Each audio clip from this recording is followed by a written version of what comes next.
ঈদে ঘরমুখো মানুষের খবর জানাবো। এবার ঢাকা ছেড়েছেন অধিকাংশ ঘরমুখো মানুষ। নানা ধরনের ভোগান্তি আর বাড়তি ভাড়া নিয়ে এবারে ঈদ যাত্রা সম্পন্ন করতে হচ্ছে যাত্রীদের।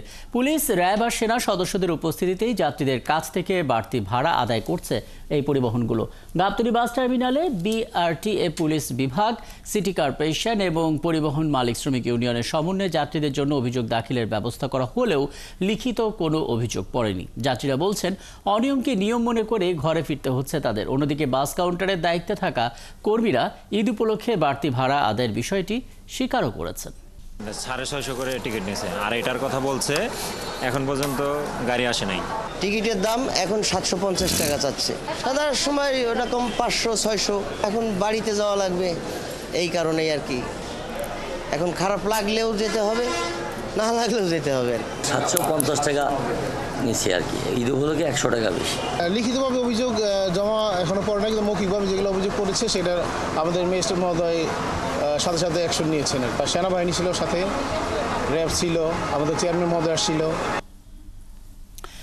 রাজধানী থেকে বাসে শেষ দিনে ঈদ যাত্রার খবর জানাতে গাবতলী বাস টার্মিনাল থেকে যুক্ত হচ্ছেন সহকর্মী সুফিয়ান ফারাবী। একটু বলবেন আসলে টিকিট পাওয়া যাচ্ছে না, কিংবা টিকিট পাওয়া গেলেও বাড়তি ভাড়া নেওয়া হচ্ছে, যানজট, নানা অভিযোগ রয়েছে, নানা ভোগান্তির কথা আমরা শুনতে পাচ্ছি। ঠিক এই মুহূর্তে সেই ভোগান্তির চিত্রটা আসলে কেমন? যাত্রীদের কার কি অভিযোগ রয়েছে এবং কর্তৃপক্ষ কি ধরনের ব্যবস্থা নিচ্ছে? রাকিব, শুরুতে যদি বলে রাখি, এবারের আসলে ঈদ যাত্রাটা খুব বেশি মসৃণ হয়েছে এমনটা বলা যাচ্ছে না। আমরা কিন্তু গাবতলী বাস টার্মিনালে এসে দেখেছি সকাল থেকেই বিভিন্ন ধরনের অনিয়মের অভিযোগ উঠেছে এবং সেই অভিযোগগুলোর কিছুটা আসলে তাদেরকে শাস্তির আওতায় আনা সম্ভব হয়েছে। এবং এখন যেটা দেখতে পাচ্ছি যে যাত্রী সংখ্যা কিছুটা কম, কিন্তু যে স্বল্প সংখ্যক যাত্রী রয়েছেন তাদেরকে তাদের গন্তব্যে পৌঁছে দেওয়ার মতো কিন্তু পরিবহন ব্যবস্থা এই মুহূর্তে নেই। যে গাবতলী বাস টার্মিনাল থেকে সেভাবে কোনো গাড়ি ছেড়ে যাচ্ছে না, যার কারণে সাধারণ যাত্রীরা কিন্তু স্বল্প পাল্লার যেসব বাসগুলো রয়েছে সেই বাসগুলোতে অথবা ট্রাক অথবা পিকআপের ছাদে চড়ে তারা কিন্তু কিছুটা দূরে যাচ্ছেন, এরপর আবার ভেঙে ভেঙে তাদের গন্তব্যে যাওয়ার চেষ্টা করছেন।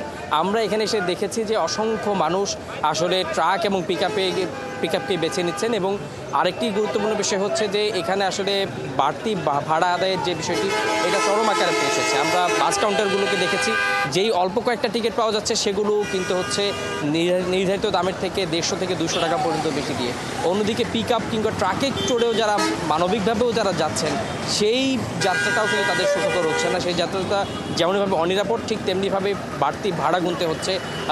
আমরা কয়েকজন যাত্রীর সঙ্গে কথা বলেছি, তারা বলেছেন যে গাবতলী থেকে পাটুরিয়া ঘাট পর্যন্ত যেতে তাদের 300 টাকা পর্যন্ত দিতে হচ্ছে ট্রাকের ছাদে করে। এমন দৃশ্য কিন্তু আমরা দেখতে পেয়েছি। এবং এই মুহূর্তে আমরা দেখতে পাচ্ছি যে ট্রাকের ছাদে করে কীভাবে মানুষ আসলে যাচ্ছে। গাবতলী বাস টার্মিনালে আমরা দীর্ঘক্ষণ ছিলাম, কিন্তু আসলে কোনো ধরনের অভিযান, কোনো কিছু আমাদের চোখে পড়েনি। আমরা দেখেছি যে এবং আমরা আসলে প্রতিবেদনে দেখছিলাম অনিয়মকে নিয়ম মেনেই আসলে যাত্রীরা এই বাস্তবতা মেনে নিয়েই তারা তাদের ঘরমুখো অবস্থানে রয়েছেন। ধন্যবাদ যুক্ত হওয়ার জন্য। পরবর্তীতে আরও কথা হবে আপনার সঙ্গে। সুফিয়ান ফারাবী আমাদের সঙ্গে যুক্ত হয়েছিলেন, গাবতলী বাস টার্মিনাল থেকে বলছিলেন।